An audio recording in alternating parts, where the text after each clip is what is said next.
Hi, my name is Elli. I'm a long-distance hiker and backpacker. Enjoying a cup of coffee with a view is my absolute happy place. And this is Otto, an adopted stray dog, crisps lover, and the best hiking companion. Come join us as we explore the great outdoors, one trail at a time.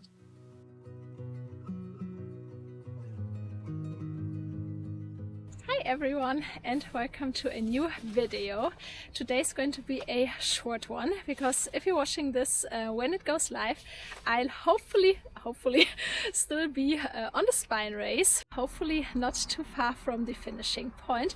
But in today's video I want to talk about my other hiking plans for 2026, my plans with Otto. Number one that I'm going to attempt kind of soon, probably at the end of January, early February, is the St. Cuthbert's Way in Scotland and England, northern England. It's I think 65 miles long. It's going over the Cheviot Hills, and I've walked parts of it with Otto on our joggle hike 2.5 years ago, and I really enjoyed the area, and then it will go into Northumberland to the coast, and really excited to see what it's like to have a winter wild camp in the Cheviots if the weather's not too horrible, of course. But really excited for that. That's going to be my first project this year, my first hiking project with Otto. And then after that, also of course depending on the weather, I want to do the NC 500, obviously not on foot, but with my van, just exploring the northern part of Scotland, the coast.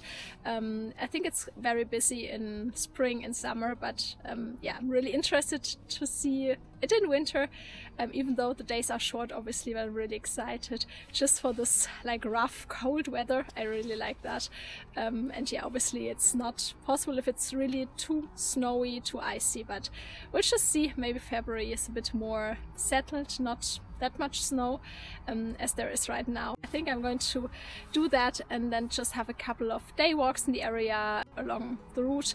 Definitely let me know if there's anything that I should explore while I'm doing that.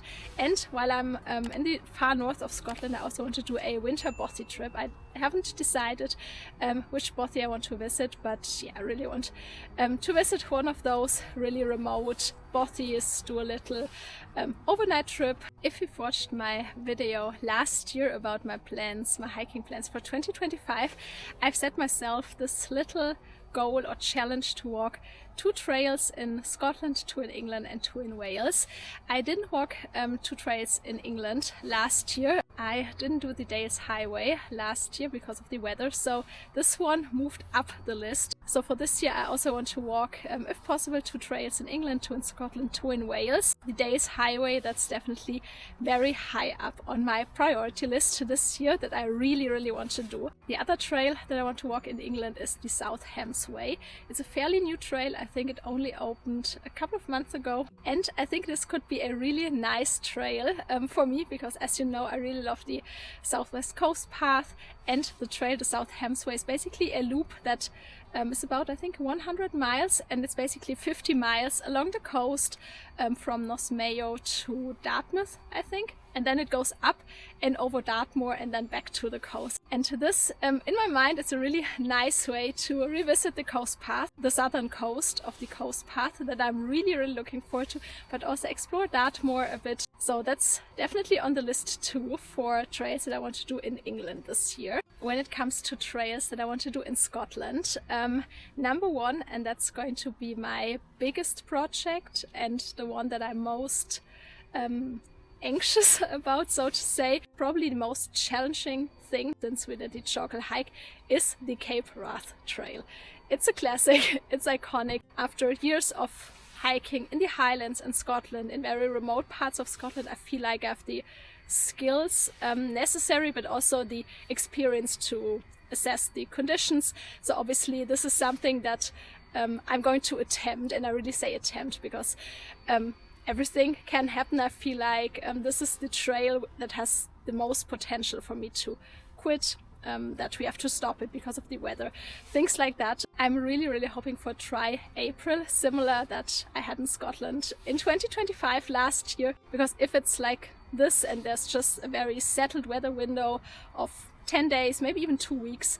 I think it's very doable with Otto, because then it won't be too boggy if rivers aren't in spate. But obviously I'm being very sensible, and if the weather is not right, we'll just have to postpone it, do it another time, just wait for a little bit of dry weather, because obviously that's nothing to mess with. It can be very dangerous, and I'm very mindful of that, but that would be a really big dream that I at least want to attempt. And the second trail that I'm planning for Scotland this year is the Arran Coastal Path. It's a, I think, also 60-65 mile loop around the coast of the Isle of Arran. I think it's not too easy. There's quite a bit of elevation, but yeah, really excited to do that as well. And then what's also on the bucket list, but a bit lower on the bucket list, just because I'm not sure if I would really do that trail, but I really want to explore the Outer Hebrides, and there's the Hebridean Way, but I'm not sure if I should attempt that, because I've heard that it's quite a lot of road walking. I mean, obviously the landscape seems beautiful from all the pictures, but I don't know if it might be too much road walking. If you have walked the Hebridean Way, definitely let me know in the comments what you think, if there's maybe an alternative, or if it's possible to walk around these really long bits on tarmac. Let me know, because I really would love to explore the Outer Hebrides as well. And then last but not least, the 2 trails that I want to attempt in Wales this year are number 1, the Snowdonia Sleigh Trail, which is a loop through the Snowdonia National Park. And because I love the area so much last year, I really want to go back, and I'm also planning to go back in autumn this year. The colors were just so beautiful, everything, and yeah, it wasn't too busy, it wasn't too cold. And the second trail I want to attempt in Wales is the Glendoors Way. I'm really sorry, that's probably not the right pronunciation, but it's basically a loop that links the Offa's-Dyke path to Machynlleth, and then going back. It's basically a loop of, I think, 130 miles through mid-Wales basically. And yeah, I really loved the area around Machynlleth last year when we did the Snowdonia Way, so I definitely want to revisit that. And then the last trail that I have planned is not in the UK, but in France. It's the GR70, the Stevenson Way, that I already had planned for last year, but then it just didn't work out with the timing and everything. So that also moved a bit higher on the list, because yeah, I didn't get to do it last year. So I'm also going to attempt that, not in summer, because it's in the southern part of France, but also probably in October, I think. This is it for this shorter video. Let me know what hiking trails you have planned for this year, and also let me know your recommendations if there's anything else that yeah, you can recommend that I should check out. I know this has been a bit of a shorter video, but I just wanted to update you, because I got a lot of questions about my plans this year. If you don't want to miss our adventures and want to be updated, subscribe to the channel, that would mean a lot. Thank you so much for watching, happy hiking, and I see you soon. Bye!